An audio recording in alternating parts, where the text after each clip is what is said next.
ಕುಂಭಮೇಳಕ್ಕೆ ತೆರಳುತ್ತಿದ್ದಾಗ ಅಪಘಾತ ಸಂಭವಿಸಿದೆ. ಅಪಘಾತದಲ್ಲಿ ಇಬ್ಬರು ಸಾವನ್ನಪ್ಪಿದ್ದಾರೆ. ಗುಜರಾತ್ ಪೋರ್ಬಂದರ್ ಬಳಿ ನಿಂತಿದ್ದಂಥ ಟಿಪ್ಪರ್ಗೆ ವಾಹನ ಡಿಕ್ಕಿ ಹೊಡೆದು ಈ ಅಪಘಾತ ಸಂಭವಿಸಿರೋದು.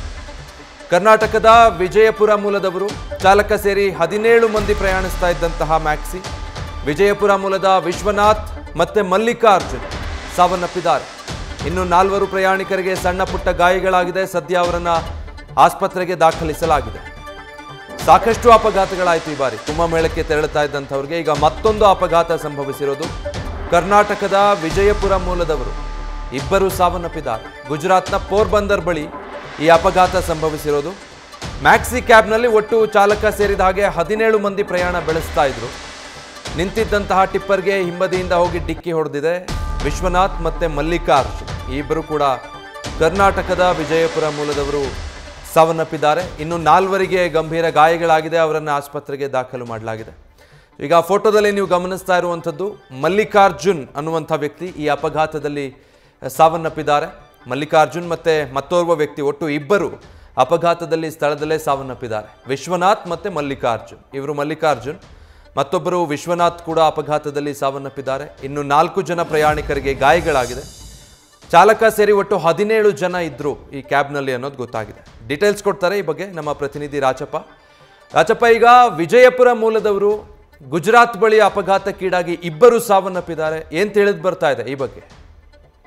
ವಿಜಯ್, ಏನಂದ್ರೆ ಕಳೆದ 4-5 ದಿನಗಳಿಂದ ಮ್ಯಾಕ್ಸಿ ಕ್ಯಾಬನ್ ಬಾಡಿಗೆ ಮಾಡಿಕೊಂಡು ವಿಜಯಪುರ ಜಿಲ್ಲೆಯ ಚಡಚಣಪಟ್ಟಣದ 17 ಜನರು ಉತ್ತರ ಪ್ರದೇಶದಲ್ಲಿ ನಡೀತಕ್ಕಂಥ ಪ್ರಯಾಗ್ರಾಜ್ಗೆ ತೆರಳ್ತಾ ಇದ್ರು. ಅದು ನಿನ್ನೆ ಗುಜರಾತ್ನ ಒಂದು ಪೋರ್ಬಂದರ್ನಲ್ಲಿ ಏನಂತಂದ್ರೆ ನಿನ್ನೆ ಸೋಮವಾರ ತಡರಾತ್ರಿ ಏನು ನಿಂತಿರ್ತಕ್ಕಂಥ ವಾಹನಕ್ಕೆ ಮ್ಯಾಕ್ಸಿ ಕ್ಯಾಬ್ ಡಿಕ್ಕಿ ಹೊಡೆದ ಪರಿಣಾಮವಾಗಿ ಇಬ್ಬರು ಸ್ಥಳದಲ್ಲಿ ಮೃತಪಟ್ಟಿರುವಂತದ್ದು. ಇದು ನಿದ್ದೆಯ ಮಂಪರಿನಲ್ಲಿ ಚಾಲಕನಿದ್ದ ಎನ್ನುವಂತ ಒಂದು ಮಾಹಿತಿ ಸದ್ಯ ಲಭ್ಯವಾಗಿರುವಂತದ್ದು. ಆ ಹಿನ್ನೆಲೆಯಲ್ಲಿ ಘಟನೆ ಸಂಭವಿಸಿರುವಂತದ್ದು. ಪ್ರಮುಖವಾಗಿ ಏನು ಚಡಚಣಪಟ್ಟಣದ ಮಲ್ಲಿಕಾರ್ಜುನ್ ಮತ್ತು ವಿಶ್ವನಾಥ್ ಸ್ಥಳದಲ್ಲಿ ಮೃತಪಟ್ಟಿದ್ದಾರೆ. 4ರನ್ನ ಅಲ್ಲಿನ ಸ್ಥಳೀಯ ಒಂದು ಆಸ್ಪತ್ರೆಗೆ ದಾಖಲಿಸಿ ಚಿಕಿತ್ಸೆ ನೀಡಲಾಗ್ತದೆ. ಇನ್ನುಳಿದವರು ಸುರಕ್ಷಿತರಾಗಿರುವಂತ ಮಾಹಿತಿ ಸದ್ಯ ಲಭ್ಯವಾಗಿರುವಂತದ್ದು. ಇನ್ನಷ್ಟು ಈಗ ಜಿಲ್ಲಾಡಳಿತಕ್ಕೆ ಮಾಹಿತಿ ಬರಬೇಕಾಗಿದೆ. ಅಂದ್ರೆ ಇನ್ನುಳಿದವರ ಅವರಿಬ್ಬರ ಶವರನ್ನ ಚಡಚಣಪಟ್ಟಣಕ್ಕೆ ಸಾಗಿಸುವುದು ಯಾವಾಗ ಮತ್ತು ಅವರ ಯಾವ ರೀತಿಯಾದ ಘಟನೆ ಆಯಿತು, ಇನ್ನೂ ಹೆಚ್ಚಿನ ಮಾಹಿತಿ ಲಭ್ಯವಾಗುವುದರ ಜೊತೆಗೆ ಇನ್ನುಳಿದಂತವರು ಸುರಕ್ಷಿತರಾಗಿದ್ದು ಅವರನ್ನ ಆಸ್ಪತ್ರೆಗೆ 4ರನ್ನ ದಾಖಲಿಸಿ ಚಿಕಿತ್ಸೆ ನೀಡ್ತಾ ಇದ್ದಾರೆ.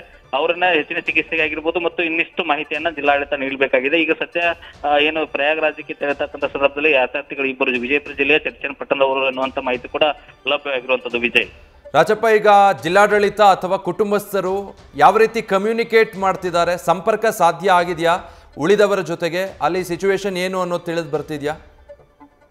ವಿಜಯ್, ಏನಂದ್ರೆ ಈಗಾಗಲೇ ಜಿಲ್ಲಾಡಳಿತ ಕೂಡ ಏನು ಚಡಚಣಪಟ್ಟಣ ಇರ್ತಕ್ಕಂಥ ಅವರ ಕುಟುಂಬಸ್ಥರಿಗೆ ಮಾಹಿತಿಯನ್ನ ತಿಳಿಸಿದೆ. ಜೊತೆಗೆ ಅಲ್ಲಿನ ತಹಶೀಲ್ದಾರ್ ಮೂಲಕ ಮತ್ತು ಜಿಲ್ಲಾಡಳಿತ ಮೂಲಕ ಈಗ ಏನು ಘಟನೆ ಸಂಭವಿಸಿದಂತವರೆಲ್ಲ ಮಾಹಿತಿಯನ್ನು ಸಂಗ್ರಹಿಸಿ ಅವರ ಶವನ್ನ ತರಲಿಕ್ಕೆ ಸಂಬಂಧಪಟ್ಟಂತ ಮಾಹಿತಿಯನ್ನ ಕೂಡ ಸಂಗ್ರಹಿಸ್ತಾ ಇದ್ದಾರೆ. ಜೊತೆಗೆ ಈಗಾಗಲೇ ಕುಟುಂಬಸ್ಥರಿಗೆ ಇವರ ಅಪಘಾತ ಆಗಿರುವಂತ ಮಾಹಿತಿಯನ್ನು ಕೂಡ ರವಾನಿಸಿದ್ದಾರೆ. ಇನ್ನುಳಿದವರ ಸುರಕ್ಷಿತವಾಗಿರುವುದು, ಜೊತೆಗೆ 4ರನ್ನ ಈಗಾಗಲೇ ಅಪಘಾತ ಆಗಿದೆ ಅವರ ಮಾಹಿತಿಯನ್ನು ಕಲೆ ಹಾಕಿ ಸಂಬಂಧಿಸಿದ ಕುಟುಂಬಸ್ಥರಿಗೆ ಕೂಡ ತಿಳಿಸಿರುವಂತದ್ದು. ವಿಜಯ್, ಓಕೆ, ಎಷ್ಟು ಜನ ಹೊರಟಿದ್ರು? ಯಾವತ್ತು ಇಲ್ಲಿಂದ ಹೊರಟಿದ್ರು? ಇವತ್ತು ಎಷ್ಟೊತ್ತಿಗೆ ಅಪಘಾತ ಸಂಭವಿಸಿರೋದು? ಅದೆಲ್ಲದ್ರ ಬಗ್ಗೆ ತಿಳಿದು ಬರ್ತಿದ್ಯಾ?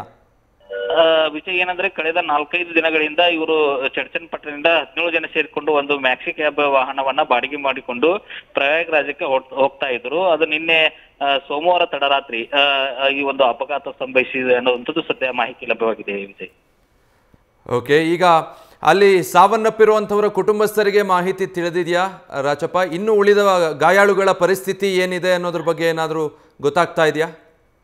ಈಗಾಗಲೇ ಜಿಲ್ಲಾಡಳಿತ ನಿರಂತರವಾಗಿ ಅವರೊಂದಿಗೆ ಸಂಪರ್ಕ, ಅಲ್ಲಿ ಒಂದು ಆಡಳಿತದೊಂದಿಗೆ ಸಂಪರ್ಕದಲ್ಲಿದ್ದಾರೆ. ಈಗಾಗಲೇ ಏನು ಗುಜರಾತಿನ ಪೋರ್ಬಂದರ್ನಲ್ಲಿ ಅಪಘಾತವಾಗಿದೆ, ಅಲ್ಲಿನ ಅಧಿಕಾರಿಗಳು ಕೂಡ ಮಾಹಿತಿಯನ್ನು ಜಿಲ್ಲಾಡಳಿತಕ್ಕೆ ರವಾನಿಸಿದ್ದಾರೆ. ಈಗಾಗಲೇ ಮೃತಪಟ್ಟಿದ್ದ ಇಬ್ಬರ ಏನಿದ್ದಾರೆ ಮಲ್ಲಿಕಾರ್ಜುನ್ ಮತ್ತು ವಿಶ್ವನಾಥ್ ಅವರ ಕುಟುಂಬಸ್ಥರಿಗೂ ಕೂಡ ಈಗ ಮಾಹಿತಿಯನ್ನು ತಿಳಿಸಿದೆ. ಈ 4ರು ಏನು ಅಪಘಾತ ಏನು ಗಾಯಾಳಾಗಿದ್ದಾರೆ ಅವ್ರ ಬಗ್ಗೆನೂ ಕುಟುಂಬಸ್ಥರಿಗೆ ಈಗಾಗಲೇ ಜಿಲ್ಲಾಡಳಿತ ಮೂಲಕ ಮಾಹಿತಿಯನ್ನು ರವಾನಿಸಿದ್ದಾರೆ. ವಿಜಯ್, ಓಕೆ, ಮೃತದೇಹಗಳು ಮತ್ತೆ ಗಾಯಾಳುಗಳನ್ನ ಇಲ್ಲಿಗೆ ಕರೆತರೋದು ಅಥವಾ ಕುಟುಂಬಸ್ಥರೇ ಅಲ್ಲಿಗೆ ಹೋಗಿ ಬರೋದು ಅಂತನ ಯಾವ ರೀತಿ ಸದ್ಯ ವ್ಯವಸ್ಥೆ ಮಾಡೋದಕ್ಕೆ ಜಿಲ್ಲಾಡಳಿತ ಮುಂದಾಗ್ತಿರೋದು? ಇಲ್ಲಿ ಖಂಡಿತವಾಗಿ ಈಗ ಏನಂದ್ರೆ ಜಿಲ್ಲಾಡಳಿತ ಈಗಾಗಲೇ ಅವರ ಅಲ್ಲಿನ ಒಂದು ಜಿಲ್ಲಾಡಳಿತದೊಂದಿಗೆ ಕಮ್ಯುನಿಕೇಶನ್ ಮಾಡಿಕೊಂಡಿದ್ದಾರೆ.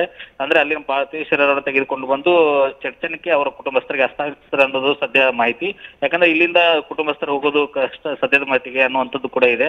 ಹಾಗಾಗಿ ಜಿಲ್ಲಾಡಳಿತ ಅವ್ರನ್ನೆಲ್ಲ ಮೃತದೇಹವನ್ನ ತರಿಸಿ ಕುಟುಂಬಸ್ಥರಿಗೆ ಹಸ್ತಾಂತರ ಮಾಡಿ ನಂತರ ವಿಧಿವಿಧಾನವನ್ನ ನೆರವೇರಿಸಲಿದ್ದಾರೆ. Vijay, thank you Rajappa. News first ನಿರ್ಭೀತಿಯಿಂದ ನಿಮ್ಮ ಪರವಾಗಿ.